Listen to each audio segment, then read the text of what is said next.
Hi hello friends, once again welcome back to Andhra bulls land and YouTube channel. నేను మీ friend రోజు మరొక market update today video తోటి ముందు రావడం జరిగింది. సో అయితే నిన్న live stream every Monday 7 PM live stream ఉంటుంది కదండి. సో నిన్న నా హెల్త్ బాగోకపోవడం వల్ల నేను ముందుకు రాలేకపోయాను. స్టిల్ ఇంకా నేను పూర్తిగా రికవర్ అవ్వలేదన్నమాట అండి. బట్ ఈరోజు ఇంపార్టెంట్ డే కదా, బడ్జెట్ డే కదా. సో ఐఎమ్ ట్రయింగ్ అనమాట అండి. సో వీడియో రికార్డ్ చేసి షేర్ చేద్దామని చెప్పి. ఓకే, సో అయితే ఈరోజు బడ్జెట్లో చూస్తే కనుక బడ్జెట్ డే రోజు మార్కెట్ వాలటిలిటీ అనేది పీక్స్ అనమాట అండి. ఎక్స్ట్రీమ్ వాలటిలిటీ అనేది మార్కెట్లో మనం చూడడం జరిగింది. సో గ్యాప్ అప్ ఓపెనింగ్ తర్వాత market huge gap up opening చేయడం జరిగింది నిఫ్టీ. సో తర్వాత చాలా నిఫ్టీ పెరగడం జరిగిందనమాట అండి. బట్ మీరు చూస్తే కనుక సడన్గా ఈ ఫాల్ చూసారు కదండి. సో ఈ ఫాల్ మీరు చూస్తే కనుక స్కేరీ ఫాల్ అనమాట. ఒక 15 మినిట్స్లోనే 17,530 నుంచి 17,270 అంటే మీరు క్లియర్గా చూడొచ్చు అనమాట అండి. సో ఆల్మోస్ట్ 300 పాయింట్స్ ఒక 15 మినిట్స్లో నిఫ్టీ ఫాల్ అవ్వడం జరిగింది. అట్ ద సేమ్ టైం మళ్ళీ ఇమీడియట్గా నెక్స్ట్ హాఫ్ అన్ అవర్లో మళ్ళీ ఎంతైతే ఫాల్ వచ్చిందో అంత ఫాల్ మళ్ళీ రికవర్ చేసి ఆ మార్కెట్ అల్టిమేట్గా రికవర్ అవ్వడం జరిగిందనమాట అండి. సో ఇంత ఎక్స్ట్రీమ్ వాలటిలిటీ అనేది మనం మార్కెట్లో ఈరోజు విట్నెస్ చేయడం జరిగిందనమాట అండి. సో ఈవెంట్ డే రోజు జనరల్గా ఈ విధంగా ఉంటుంది. సో అయితే అల్టిమేట్గా finally Nifty manage to close plus అనమాట అండి. సో 237 పాయింట్లు పాజిటివ్గా క్లోజ్ అవ్వడం జరిగింది. అయితే డిఏఎఫ్ఐ డేటా అప్డేట్ అవ్వలేదు ఫ్రెండ్స్. ఓకే, సో ఈరోజు కూడా మేబీ ఎఫ్ఐ సెల్లింగ్ చేసి ఉండొచ్చు. Maybe that could be the reason. So around 1 PMకి అంత సడన్ ఫాల్ రావడం జరిగింది. ఓకే, సో అయితే బడ్జెట్లో కొన్ని హైలైట్స్ ఉన్నాయన్నమాట అండి. కొంచెం ఫాస్ట్గా నేను ట్రై చేస్తాను మీకు షేర్ చేయడానికి. So production linked incentive scheme ఉంది కదండి. సో మొత్తం 14 సెక్టర్స్కి చాలా బెనిఫిట్ అయిందని చెప్పి ఫైనాన్స్ మినిస్టర్ అడ్రస్ చేయడం జరిగిందనమాట అండి. ఓకే, అండ్ 400 కొత్త న్యూ వందే భారత్ ట్రైన్స్ 3 ఇయర్స్లో, నెక్స్ట్ 3 ఇయర్స్లో 400 న్యూ వందే భారత్ ట్రైన్స్ అని చెప్పి అనౌన్స్ చేయడం జరిగింది. ఓకే, సో అదేవిధంగా 25,000 కిలోమీటర్స్ హైవేస్ ఎక్స్పాన్షన్ అని చెప్పి చెప్పడం జరిగింది. సో అయితే బడ్జెట్లో ఓన్లీ హైలైట్స్ కాకుండా దాని నుంచి ఏ కంపెనీస్ బెనిఫిట్ ఉండొచ్చు అనేది కూడా మనం చూడాలి. కాబట్టి ఈ హైవేస్ ఎక్స్పాన్షన్ ఇలాంటివి Ashoka Buildcon, like IRB infra, so ఇలాంటి కంపెనీస్కి బెనిఫిట్ వచ్చే ఛాన్స్ ఖచ్చితంగా ఉందన్నమాట అండి. Right, and 100 new cargo terminals in next 3 ఇయర్స్లో కొత్త కార్గో టెర్మినల్స్ ఏర్పాటు చేస్తామని చెప్పడం జరిగిందనమాట అండి. సో అంటే కంటైనర్ కార్పొరేషన్ లాంటి స్టాక్కి, ఆ కంపెనీకి బెనిఫిట్ వచ్చే ఛాన్స్ ఉందన్నమాట అండి. Right, okay. నెక్స్ట్ ఈసీఎల్జిఎస్ అని చెప్పి మార్చ్ 23 దాకా ఎక్స్టెండ్ చేయడం జరిగింది. సో అది ఇండియన్ హోటల్స్ లాంటి కంపెనీస్కి అడ్వాంటేజ్ అనమాట. ప్లస్ సోలార్ పవర్కి 123 మెగావాట్ ఐ థింక్ 1400 కోట్ల దాకా కేటాయించడం జరిగిందనమాట అండి. సో అదేవిధంగా 60,000 కోట్లు ట్యాప్ వాటర్ గురించి కేటాయించడం జరిగింది. లైక్ వాటెక్, బాబాగ్ ఇలాంటి కంపెనీస్కి అది బెనిఫిట్ అవుతుంది. నెక్స్ట్ ఈ పాస్పోర్ట్, ఎలక్ట్రానిక్ పాస్పోర్ట్ అనమాట అండి. చిప్ ఉండి ఆ టైప్ పాస్పోర్ట్ అది ఉంటుందని చెప్పి అది స్టార్ట్ చేస్తున్నామని చెప్పి చెప్పడం జరిగిందనమాట అండి. ఓకే, సో ఇవి కొన్ని జనరల్ అప్డేట్ అనమాట అండి. Next financial year 23 target 9.22% growth బాగా ఎక్స్పెక్ట్ చేస్తున్నారన్నమాట అండి, which is very very positive. అంటే బడ్జెట్ ఓవరాల్గా గ్రోత్ మీద ఫోకస్ చేయబడ్డది అనమాట అండి. గ్రోత్ మీదే చెప్తా రావడం జరిగిందనమాట. రైట్, సో 48,000 కోట్లు పిఎం హౌసింగ్ స్కీమ్కి అలొకేట్ చేయడం జరిగింది. అంటే సిమెంట్, ఐరన్ ఇలాంటి కంపెనీస్కి డెఫినెట్గా అడ్వాంటేజ్ అవుతుందన్నమాట friends. Right, next 65% defence capex ఏదైతే ఉందో అది షుడ్ బి డొమెస్టిక్, అంటే విత్ ఇన్ ఇండియాలో కంపెనీస్ మాత్రమే ఆర్డర్స్ ఇవ్వాలన్నమాట అండి. సో అందువల్ల ఏంటంటే డిఫెన్స్ ప్లేయర్స్ ఎవరైతే ఉన్నారో డిఫెన్స్కి ప్రొడక్ట్స్ సప్లై చేసే కంపెనీస్కి, డొమెస్టిక్ ప్రోడక్ట్స్కి కంపెనీస్కి అడ్వాంటేజ్ అనమాట అండి. Right, okay.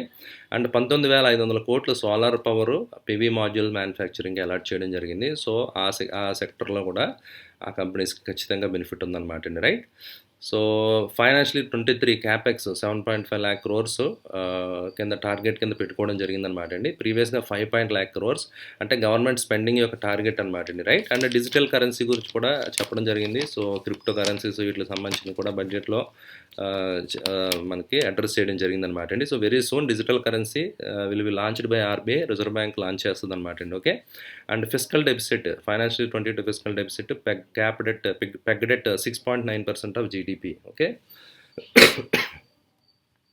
And okay ya so ఇవి కొన్ని మెయిన్ కీ హైలైట్స్ అనమాట అండి. So during the budget speech madam ఆవిడ అనౌన్స్ చేయడం జరిగింది ఏంటంటే జిఎస్టీ కలెక్షన్స్ కూడా అద్భుతమైన జిఎస్టీ కలెక్షన్స్. అంటే హిస్టారికల్గా జిఎస్టీ కౌన్సిల్ జిఎస్టీ ఇంప్లిమెంట్ చేసిన తర్వాత 141,000 crores of rupees. Okay, 1.41 lakh crores of rupees highest GST collection జనవరి మంత్కి రావడం జరిగింది. అంటే సో మన ఎకానమీ రివైవ్ అవుతుంది, ఎకానమిక్ యాక్టివిటీ బాగుందనడానికి ఇది మంచి సైన్ అనమాట అండి. ఇదంతా చాలా ఆప్టిమిస్టిక్గా ఉంది. ప్లస్ గ్లోబల్గా క్యూస్ అన్నీ బాగానే ఉన్నాయి అనమాట అండి. సో పెద్ద మేజర్ వర్రీ ఏం లేవు, గ్లోబల్ ఇండిసెస్ అన్నీ బాగానే ఉన్నాయి. ఓకే, ఓన్లీ వర్రీ అవ్వాల్సిన ఫ్యాక్టర్ మనం ఏంటంటే ఎఫ్ఐఎస్ సెల్లింగ్, అదొక్కటి మాత్రమే మనం కొంచెం దృష్టిలో పెట్టుకోవాలి. బట్ దానికి ఎఫ్ఐఎస్ సెల్లింగ్ ఆగడం అనేది లేదనమాట అండి. సో అయితే ఈరోజు డేటా ఇంకా అప్డేట్ అవ్వలేదు. Okay, so so normal technicals చూద్దాం ఫ్రెండ్స్. నిఫ్టీ టెక్నికల్స్ చూస్తే కనుక so kind of hanging man kind of pattern రావడం జరిగింది.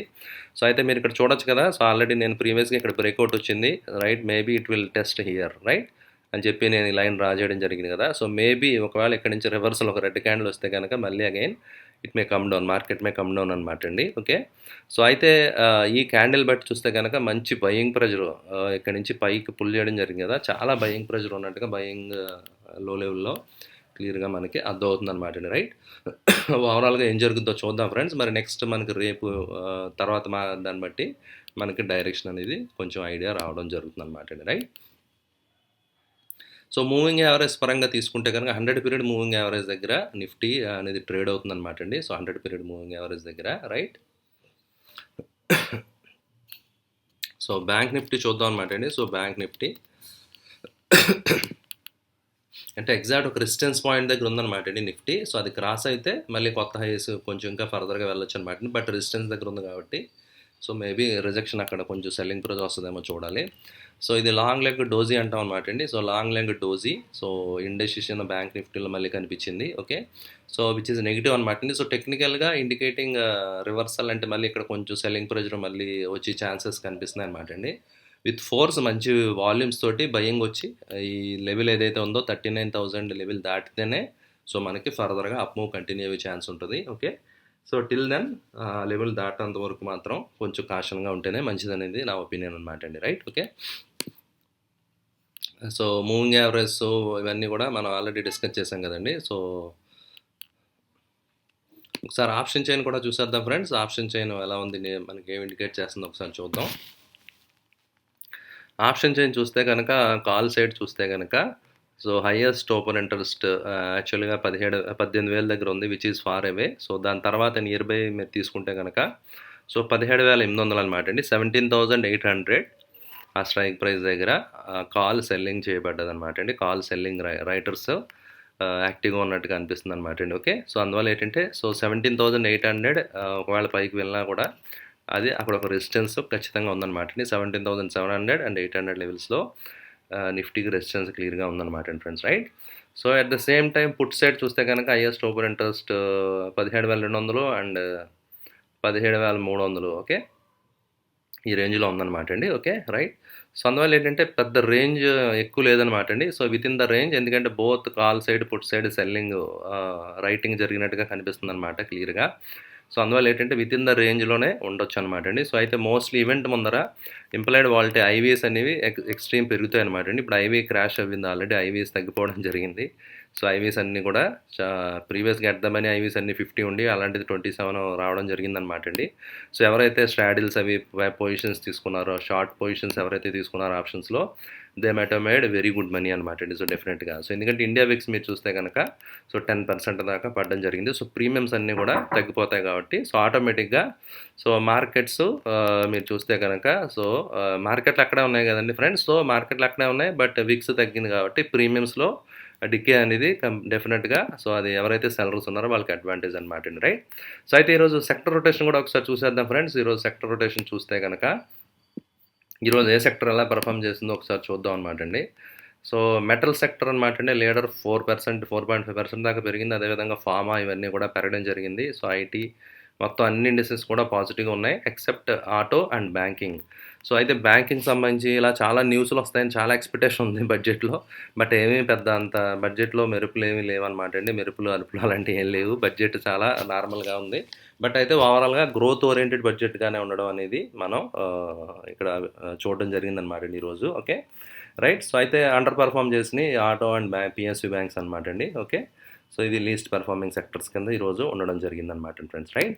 సో అయితే ఈరోజు స్టాక్స్ ఎక్కువ లేవన్నమాట అండి. ఒకే ఒక స్టాక్ ఉంది, నేను మీతో షేర్ చేద్దాం అనుకుంటున్నాను. సో ఆ స్టాక్ ఒకటే మీరు ఇంట్రెస్ట్ ఉంటే కనుక ప్లాన్ చేసుకోవచ్చు. ఓకే, అదే సన్ ఫార్మ్ అనమాట అండి. సో మీరు ఇక్కడ చూడొచ్చు అనమాట అండి క్లియర్గా. సో ఎంత బ్యూటిఫుల్గా ప్రైస్ యాక్షన్ మీరు అబ్జర్వ్ చేస్తే కనుక సో ఇక్కడ ఏమవుతుందంటే వాల్యూమ్స్ ఇంక్రీజింగ్ ట్రెండ్లో ఉన్నాయి. Okay, so and at the same time price వండర్ఫుల్గా పెరిగింది. అండ్ ప్రీవియస్ రెసిస్టెన్స్ ఏదైతే ఉందో ఆ రెసిస్టెన్స్ బ్రేక్అవుట్ అయిపోయిందండి. 867 ఆ రేంజ్లో రెసిస్టెన్స్ ఉంది కదా, అది దాటి బ్రేక్అవుట్ అయింది కాబట్టి సో డెఫినెట్గా ఇక్కడ నుంచి ఇంకొక 50-60 రూపీస్ ఈజీగా స్టాక్ పెరిగే ఛాన్సెస్ కనిపిస్తుంది అనమాట అండి. రైట్, అందువల్ల ఏంటంటే మీరు కూడా స్టడీ చేయండి, ఇంట్రెస్ట్ ఉంటే దాన్ని బట్టి accordingly you can take position friends. Right, okay అండి. సో ఇది ఈరోజు మార్కెట్ అప్డేట్ అనమాట అండి. యాక్చువల్గా ఫుల్ ప్లెడ్జ్డ్గా నేను చేయలేకపోయాను, సో ఇంకా హెల్త్ కంప్లీట్ రికవర్ అవ్వలేదు కాబట్టి. Okay right, once I'm back with full energy, so ఇంకా డీటెయిల్డ్గా మనం ఫర్దర్ ఫ్యూచర్ వీడియోస్లో డిస్కస్ చేద్దాం friends. Thank you for watching the video. Bye.